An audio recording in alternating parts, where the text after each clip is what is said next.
प्रयागराज, जहां राजधानी लखनऊ में लिबाना होटल में अग्निकांड में 4 लोग की मौत हो गई थी, जिसके बाद सीएम योगी ने गंभीरता रुख अपनाया और होटलों के, अस्पतालों और बहुमंजिला इमारतों व अन्य बाज़ारों की जांच के निर्देश जिलाधिकारी से निरीक्षण कराने के दिए थे। जिसके बाद जिलाधिकारी के निर्देश पर सीएफओ प्रयागराज लगातार होटलों के निरीक्षण किए। तो अब ऐसे में सकरी गलियों में संचालित हो रहे कॉम्प्लेक्स पर भी नज़र है। ऐसे में अग्निशमन विभाग अब शाहगंज और लक्ष्मण मार्केट में भी जांच करेगा और सख्त कार्रवाई होगी। ऐसे में शाहगंज मार्केट के आरके कॉम्प्लेक्स में 2 बार आग लग चुकी है, तो मैक मार्केट में भी आग लग चुकी। ऐसे में कड़ी मशक्कत के बाद अग्निशमन विभाग ने यहां आग बुझाई थी। ऐसे में अब यहां भी जांच होगी और यहां भी कार्रवाई होगी। क्या कहना है सीएफओ राजीव कुमार पांडे का, आइए सुनाते हैं। बहुत सारी सुविधाएं हो जाती हैं, ऐसे लोगों के खिलाफ क्या कर रहे हैं? ऐसे लोगों के खिलाफ भी हम चिन्हित कर रहे हैं और हमारी जांच की कार्रवाई चल रही है। और वहाँ हमें संज्ञान में है कि वहाँ पर बहुत अवैध बिल्डिंगों में जो है गेस्ट हाउस संचालित हैं, जिनका न पीडीए से मानचित्र पास है, अवैध रूप से संचालित है, न कोई अग्निशमन व्यवस्था है।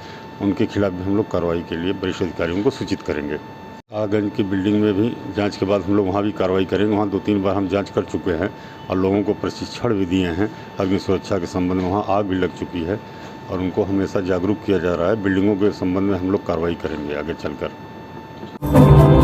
प्रयागराज के करछना थाना क्षेत्र के हनुमानपुरी मोरी के पास जहां एक अनियंत्रित कार ने बच्ची को रौंदा, तो खबर पर पहुंचे पत्रकार अमित मिश्रा के साथ हुई हाथापाई। बता दें, जहां करछना थाना क्षेत्र के हनुमानपुरी के पास हुई एक्सीडेंट की खबर कवर करने जहां पत्रकार अमित मिश्रा पहुंचे थे, जहां उनके साथ मारपीट की गई। कार सवार लोगों ने अपना जुर्म छुपाने के लिए पत्रकार का मोबाइल छीना और उसके साथ मारपीट की और किसी तरह से पत्रकार वहां से अपनी जान बचाकर भागा, जिससे अब पत्रकारों में तो आक्रोश है ही है, मगर सबसे बड़ी बात कि वहां लगे सीसीटीवी में घटना पूरी कैद हो गई कि पत्रकार से किस तरह से कार सवार लोग ने मारपीट की और उसका मोबाइल छीनने की कोशिश की। ऐसे में पत्रकार किसी तरह से अपनी जान बचाकर वहां से भागा।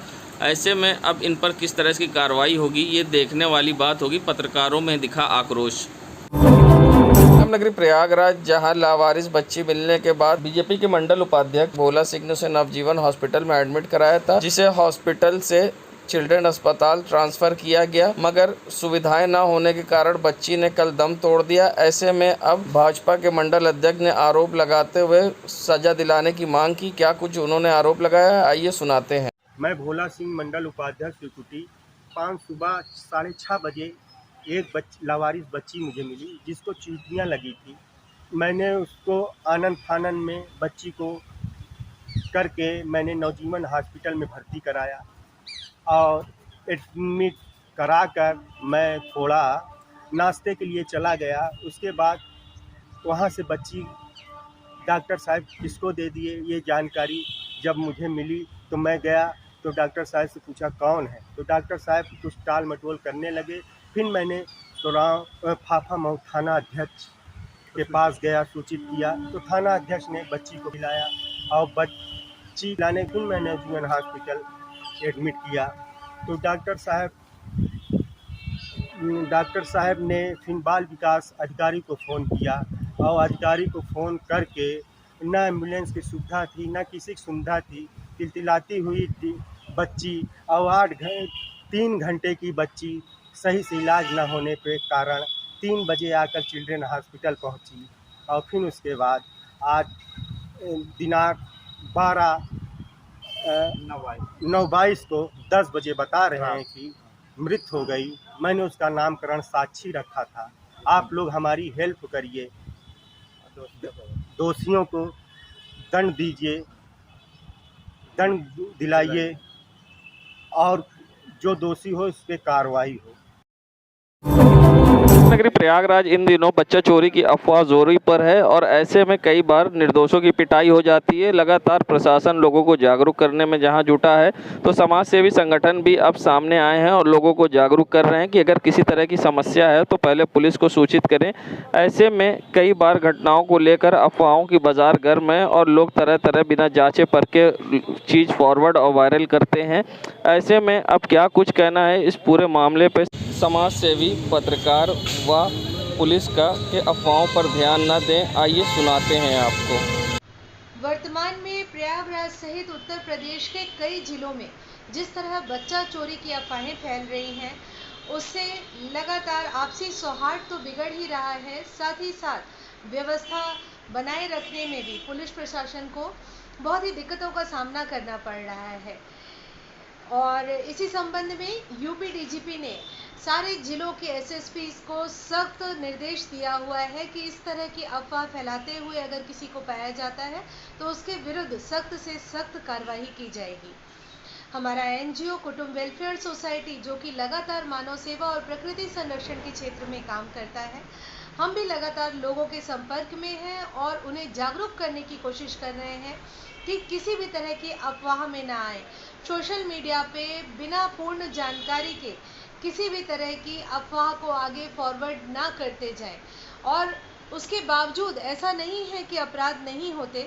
अगर किसी भी प्रकार के अपराध की जानकारी होती है तो तत्काल पुलिस को इसके बारे में सूचना जरूर दें, अपने निकट पुलिस स्टेशन पर इसकी सूचना दें, क्योंकि सारे पुलिस थानों में ये सर्कुलेट किया गया है ये कि आप जहां भी बच्चा चोरी से संबंधित कोई घटनाएं पिछले 5 सालों में हुई है, वहां लगातार पेट्रोलिंग होगी और वहां की पीस कमेटी हो या लोकल एनजीओज हो या वहां के ग्राम प्रधान हो, उनके साथ बैठकें करके इस समस्या का समाधान निकालने की कोशिश की जा रही है। जूही जायसवाल, कुटुंब वेलफेयर सोसाइटी। अफवाहों का बाजार तो हर जगह गर्म रहता है।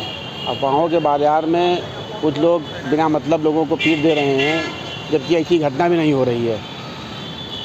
वहाँ पर उनका फ़र्ज बनता है कि सीधा प्रशासन को सूचित करें और प्रशासन उसकी जांच करे, उसके बाद प्रशासन के हवाले कर दे उनको। प्रशासन इसके लिए लोगों को जागरूक कर रहा है। प्रशासन लगातार जागरूक कर रहा है, अपनी बातें सोशल मीडिया के माध्यम से और अखबारों के माध्यम से, समाचार पत्रों के माध्यम से लोगों तक पहुँचा रहा है प्रशासन।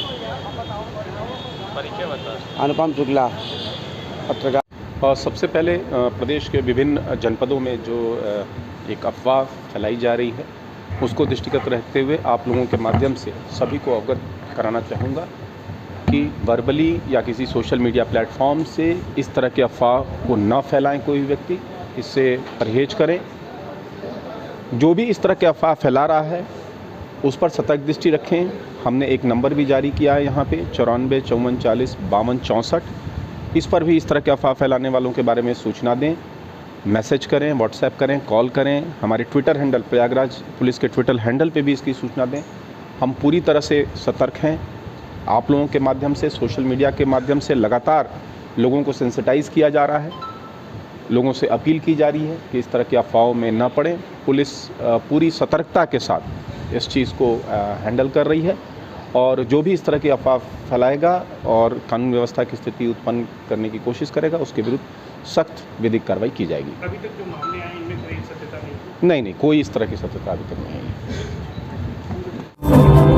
नगरी प्रयागराज के करैली की सड़कों का नज़ारा है, जहां मस्तान मार्केट से लेकर पहलवान चौराहे तक सड़कों के बुरे हाल हैं और इस सड़क पर लोगों का चलना ही मुश्किल है। करीब 1.5 किलोमीटर से ज़्यादा की दूरी की ये सड़क पूरी तरह से क्षतिग्रस्त है और बड़े बड़े गड्ढे हैं और बरसात में ही तालाब बन जाती है। और क्षेत्र है मंत्री नंदी का, जहां विकास आज तक नहीं हो पाया है और इन सड़कों पर लोगों को आने जाने में परेशानी का सामना करना पड़ता है। हल्की सी बारिश के बाद सड़क तालाब में तब्दील हो जाती है और आप देख सकते हैं गड्ढों में बड़े बड़े किस तरह से पानी भरे हैं और लोगों को हाइड एंड सीक खेलते हुए यहाँ से जाना पड़ता है। आप देख सकते हैं नज़ारा करैली की सड़कों का है, जहाँ बस से बदतर हालात हैं। और विकास के दावों की अगर बात करी जाए तो 2 बार निर्देश सीएम योगी के देने और डिप्टी सीएम के देने के बाद भी यहाँ की सड़कों की आज तक हालात नहीं बदले हैं और लोगों को परेशानी का करना पड़ता है सामना। कि सत्ता और शासन पूरी तरीके से बेलगाम हो चुका है। जहाँ 2017 में उत्तर प्रदेश के मुख्यमंत्री बनते ही योगी आदित्यनाथ जी ने कहा था कि पूरे उत्तर प्रदेश को गड्ढा मुक्त कर देंगे। सच्चाई यह है कि आज गड्ढा मुक्त नहीं बल्कि गड्ढा युक्त शहर हो चुका है। आप चाहे वो मस्तान मार्केट से लेके पहलवान चौराहे तक देख लीजिए या पूरे शहर के इंटरनल एरिया में देख लीजिए, उस सड़कों को बार बार चमकाने का काम ये सरकार कर रही है। निश्चित तौर पर यहाँ के जो मंत्री हैं माननीय नंदी जी और मेयर अभिलाषा गुप्ता जी, कहीं ना कहीं वो फ़ोटो और फेसबुक की राजनीति कर रहे हैं। ज़मीनी हकीकत कुछ और है, सोशल मीडिया की हकीकत कुछ और है। न जाने कितनी बार नगर निगम प्रशासन से भी गुहार लगाई गई है और शर्म आती है कि माननीय हाई कोर्ट के अंदर इलाहाबाद की सड़कों को लेके, ख़ास तौर से करेली की सड़कों को लेके एक रीट दाखिल हुई है जिसमें नगर निगम को जवाब देना पड़ रहा है। उसके बावजूद भी किसी भी कीमत पे सड़कों को बनाने का काम नगर निगम द्वारा या माननीय विधायक मंत्री द्वारा नहीं किया जा रहा। यह दुर्भाग्यपूर्ण है। बयानबाजी अलग बात है, लेकिन ज़मीनी हकीकत एकदम सत्यता आपके सामने है। वो देख रहे हैं कि किस तरीके से पूरे शहर की इंटरनल गलियाँ, ख़ास तौर से करेली की मुख्य सड़कों का हाल ये है कि अगर कोई इंसान सड़क पर निकलता है तो वो इस बात का उसको भय होता है कि कहीं कोई दुर्घटना या घटना न हो पाए, लेकिन शासन और प्रशासन के कानून में जू नहीं रेंग रही है। नफीस अनवर। संगम नगरी प्रयागराज में स्वामी स्वरूपानंद सरस्वती को आज कांग्रेस नेता इरशाद उल्लाह के नेतृत्व में इकट्ठा होकर लोगों ने पुष्पमाला अर्पित कर श्रद्धांजलि दी है। बता दें, कांग्रेस नेता इरशाद उल्लाह ने कहा कि स्वामी स्वरूपानंद ऐसी शख्सियत है जिनको कभी भुलाया नहीं जा सकता, जिन्होंने आज़ादी में अपना योगदान दिया और कई बार वे देश की आज़ादी की लड़ाई में जेल भी गए थे। आज कई लोगों ने, कांग्रेसियों ने इकट्ठा होकर यहाँ पर स्वामी स्वरूपानंद सरस्वती को श्रद्धांजलि दी, साथ ही उनकी तस्वीर पर फूल माला चढ़ाकर श्रद्धांजलि दी। क्या कुछ कहा कांग्रेस नेता इरशाद उल्लाह ने, आइए सुनाते। शंकराचार्य स्वरूपानंद सरस्वती जी को जो है उनकी मृत्यु पर आज हम लोगों ने उनको श्रद्धांजलि दी। और वो एक महान स्वतंत्रता सेनानी थे। उन्होंने आज़ादी के आंदोलन में जेल भी गए थे और सनातन धर्म के लिए उन्होंने बहुत प्रचार प्रसार किया और सनातन धर्म के बहुत बड़े ज्ञानी थे। आज वो इस दुनिया में नहीं है, लेकिन उनको एक बेहतर इंसान की रूप में दुनिया याद करेगी और उनको एक बेहतर इंसान के रूप में आज उनको याद किया जाएगा और उनको कभी भुलाया नहीं जा सकता, क्योंकि उनके कार्य जो इतने बड़े बड़े कार्य थे जिनको कभी भुलाया नहीं जाता। और तमाम समाज के लोगों में ये दुख है कि इतने महान बड़ी शख्सियत जो है इस दुनिया में नहीं है। इरशाद उल्लाह। संगम नगरी प्रयागराज के इलाहाबाद विश्वविद्यालय में मुस्लिम हॉस्टल में बीते दिनों हुई बमबाजी की घटना के बाद पुलिस ने मंगलवार को हॉस्टल में रेड डाल दी है। हॉस्टल को पूरी तरह से खाली कराए जाने की भी योजना है। मौके पर बड़ी संख्या में पुलिस फोर्स और पीएसी की जवान तैनात है। कुछ दिन पहले मुस्लिम हॉस्टल में ताबड़तोड़ बमबाजी की अफरा तफरी मच गई थी। बताया गया कि मुस्लिम हॉस्टल के रहने वाले कुछ छात्रों के ऊपर हमला करने की नीयत से बाहर के बदमाश आए हुए थे। उनकी हरकत सीसीटीवी में कैद हो गई थी। पुलिस आरोपियों की तलाश में ताबड़तोड़ छापेमारी कर रही। आशंका जाहिर की जा रही है कि हॉस्टल के आपराधिक गतिविधियों संचालित की जा रही है। विश्वविद्यालय प्रशासन ने मुस्लिम बोर्डिंग हॉस्टल में जारी रेड को रुकवाया। रेड के दौरान कुछ ऐसे छात्र मिले जो विश्वविद्यालय में नियमित छात्र हैं, लेकिन उन्हें हॉस्टल का शुल्क जमा नहीं किया था। ऐसे में छात्रों को 3 दिन का समय दिया गया है। जिन छात्रों का हॉस्टल में कार्यकाल पूरा हो चुका है उन्हें हॉस्टल छोड़कर जाने के लिए कहा गया। प्रयागराज में एक और वीडियो सोशल मीडिया पर अब वायरल हो रहा है, जहां वर्दी में एक सिपाही सिविल लाइन की सड़कों पर रिलायंस ट्रेंड के शोरूम के पास वीडियो बनाते दिखाई दिया और ये सड़क पर बैठकर वीडियो बनाने का अब सोशल मीडिया पर वीडियो वायरल हो रहा है। जहां एक और सिपाही का वीडियो अब सामने आया है जो कि सिविल लाइन की सड़कों पर टिकटॉक बनाते दिखाई दिया और साथ ही अब सोशल मीडिया पर ये वीडियो तेज़ी से वायरल हो रहा है। बता दें, इस वीडियो से पहले जहां अतर सुइया के सिपाही ने एक युवक के शाहगंज के साथ टिकटॉक वीडियो बनाया था, जिस पर एसएसपी ने उसे निलंबित भी किया था। अब ये फिर से वीडियो सोशल मीडिया वायरल हो रहा है। अब देखना है इस पर किस तरह की होगी कार्रवाई।